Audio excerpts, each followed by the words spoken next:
فاعوذ باللہ السمیع العلیم من الشیطان الرجیم بسم اللہ الرحمن الرحیم۔ عزیز بھائیو بزرگو، محترم ساتھیو، 16واں پارہ 19ویں سورت سورہ مریم، اس کی 5 آیات ہم پڑھ چکے ہیں۔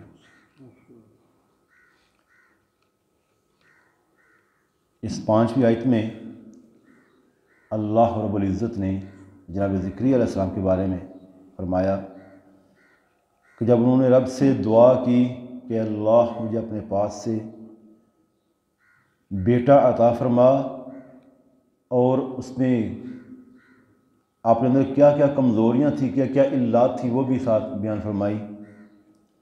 آگے فرمایا یارثنی و یارث من آل یعقوب،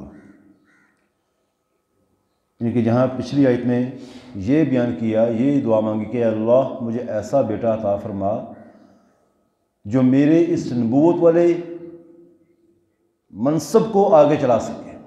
میری یہ ذمہ داری لگی ہے اللہ کے دین کا پرچار کرنا، اللہ کے دین کو پھیلانا، میرا یہ والا کام اس کو آگے چلائے۔ اور ایک بات یاد رکھیں، انبیاء کے بارے میں یہ خیال کرنا کہ وہ اپنا وارث مانگتے ہیں دنیا کے مال کو سنبھالنے کے لیے، بالکل نہیں۔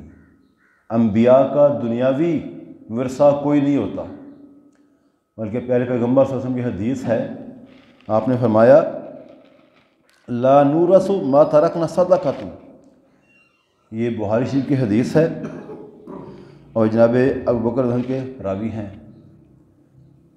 لا نورث ما ترکنا صدقۃ، کہ ہماری کوئی وراثت نہیں ہوتی، انبیاء کے بارے میں کہ ہماری کوئی وراثت نہیں ہوتی، اور جو ہو وہ صدقہ ہوتی ہے، صدقہ کر دیا جاتا ہے۔ وہ انبیاء کی میراث دین ہوتا ہے، علم ہوتا ہے، جو آگے امت میں چلتا ہے۔ دنیاوی مال کوئی بھی انبیاء کا اس میں میراث نہیں ہوتی کوئی بھی۔ اس لیے تو جناب حضرت فاطمہ رضی اللہ عنہا جب ابو کے پاس جاتی ہیں کہ ہمیں باغ فتح میں سے کوئی حصہ دیا جائے، تو اللہ کے نبی کے پیارے صحابی جو تھے جناب ابوبکر صدیق، انہوں نے یہی حدیث پڑھی تھی کہ اللہ نے فرمایا کہ ہمارا کوئی ورثہ نہیں ہوتا، جو ورثہ ہوتا ہے وہ صدقہ ہوتا ہے۔ اور اسی چیز کو بیس بنا کے آج جو رافضی ہیں وہ ان کبار صحابہ پر تبرہ بازی کرتے ہیں کہ انہوں نے حضرت فاطمہ کو حق نہیں دیا، حالانکہ نبی کی یہ صحیح حدیث ہے کہ ہمارا کوئی ورثہ ہوتا ہی نہیں۔ اور پھر یا تو ہو نا کہ جناب صدیق اکبر کی اپنی بیٹی اللہ کے نبی کے نکاح میں تھی، اللہ کے نبی صلی اللہ علیہ وسلم کی بیوی تھی جناب عائشہ رضی اللہ عنہا، اور ان کو حصہ دیا ہو، بیوی کا حصہ نکلتا ہے وراثت میں سے۔ یا تو ہو نا کہ آپ کے چچا تھے جناب عباس رضی اللہ عنہ، جو آپ کے بعد بھی زندہ رہے کافی دیر تک، اور چونکہ آپ کی کوئی نورینہ اولاد نہیں تھی، اس لیے قرآن کے رول کے مطابق جس کی نورینہ اولاد نہ ہو اس کی وراثت میں سے اس کے قریبی رشتہ دار، چچا کا بیٹا بھی ہو، وہ بھی حصہ دار ہوتا ہے۔ تو جناب عباس کو بھی کوئی حصہ نہیں ملا، کوئی چیز نہیں ملی وراثت میں سے۔ اما یاشا صدیقہ کو بھی وراثت میں کوئی چیز نہیں ملی، بالکل کوئی ثبوت اس چیز کا نہیں ملتا کہیں بھی۔ تو پھر ایویں بلا وجہ فضول میں امت نے ایک انتشار پھیلایا ہوا ان لوگوں نے کہ جی جناب فاطمہ رضی اللہ عنہ کو حصہ نہیں دیا گیا، بے انصافی کی گئی، انصاف نہیں کیا گیا، اس چیز کو بیس بنا کے کبار صحابہ پر تبرہ بازی کرنا۔ اللہ معاف فرمائے، اللہ تعالی ہمیں اس چیز کو سمجھنے کی توفیق عطا فرمائے۔ اور آگے اگر ایسا معاملہ تھا تو جناب علی رضی اللہ عنہ کے جب دور خلافت آیا تو آپ نے پھر وہ کام کیوں نہیں کیا جو جناب صدیق اکبر نے نہیں کیا تھا؟ کیونکہ وہ سارے کے سارے اللہ کے نبی کے صحابی تھے، دین کو سمجھتے تھے کہ ہم نے کیا کرنا ہے کیا نہیں کرنا۔ اگر جناب صدیق اکبر نے خدا نہ خواستہ ایسا معاملہ ہوتا بے انصافی والا، تو حضرت علی تو امیر المومنین بنے تھے نا، خلیفہ بنے تھے نا، وہ بھی تو ان کے پاس بھی سارے وہ معاملات آئے تھے، اختیارات سارے ان کے پاس آئے تھے، انہوں نے یہ اختیار استعمال کیوں نہیں کیا؟ کیونکہ وہ بھی اس چیز کو جانتے تھے کہ انبیاء کی کوئی میراث نہیں ہوتی، میرے بھائیوں، جو بھی کوئی ایسی بات ہمارے ساتھ کرے اسے پوچھیں کہ کس حدیث کی روح سے، کس رول پہ تم یہ باتیں کرتے ہو۔ بلا وجہ ان کو بار صحابہ پر تبرہ بازی کرنا، اپنی زبانوں کو دراز کرنا، یہ بے ایمانی ہے۔ ایمان کی کمزوری بھی نہیں کہتا میں، یہ ایمان سے خارج ہیں، یہ لوگ خارجی ہیں، یہ لوگ جو اللہ تعالیٰ ہمیں اس چیز کی سمجھ عطا فرمائے۔ اور جو لوگ بے بنیاد باتوں کو بنیاد بنا کر امت میں انتشار پھیلاتے ہیں، اللہ تعالیٰ ان کو ہدایت عطا فرمائے۔ اور بات سے بات نکل رہی تھی وراثت کی، یارثنی و یارث من آل یعقوب، آپ نے فرمایا اے اللہ مجھے ایسا بیٹا عطا فرما جو میرا بھی وارث ہو اور آل یعقوب کا بھی جانشین ہو، ان کا بھی وارث ہو۔ آل یعقوب میں کیا تھا؟ جناب یعقوب علیہ السلام کی وراثت میں کیا تھا؟ انبیاء چلتے آ رہے تھے۔ یعقوب علیہ السلام کو بیٹے تھے، آگے ان کے بیٹے تھے، ان کی اولاد میں، جو کہ اللہ کا وعدہ تھا کہ اے ابراہیم علیہ السلام میں آپ کی لڑی میں سے انبیاء، بے شمار انبیاء پیدا کروں گا۔ اور یہی آل یعقوب تھی جس میں سارے انبیاء آئے، اور جو اسماعیل علیہ السلام کی اولاد تھی اس میں سے صرف اللہ کے نبی آئے تھے۔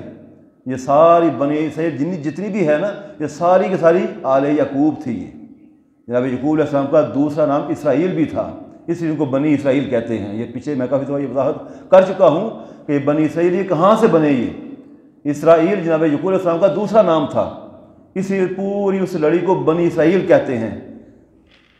جتنے بھی انبیاء آئے بعد میں سارے کے سارے اسی نسل میں سے آئے، اور اسماعیل میں صرف اللہ کے نبی آئے تھے۔ اسی چیز پر تو ان کو اختلاف ہوا تھا بنی اسرائیلیوں کو، جو اللہ کے نبی پر ایمان نہیں لائے تھے جو لوگ۔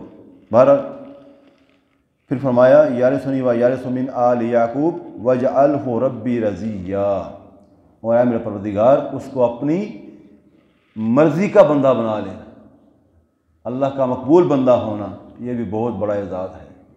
جب بھی اللہ سے اولاد کے لیے دعا مانگیں، رب ہب لی من الصالحین، اللہ مجھے صالح بیٹا عطا فرما، اور یہ دعا ہونی چاہیے کہ اللہ اس کو نیک بنائے، ایسا نیک بنائے کہ ایک حدیث میں آتا ہے، اللہ کے نبی فرماتے ہیں کہ جب اللہ تعالیٰ کسی کو اپنا محبوب بنا لیتا ہے تو کیا کہتے ہیں؟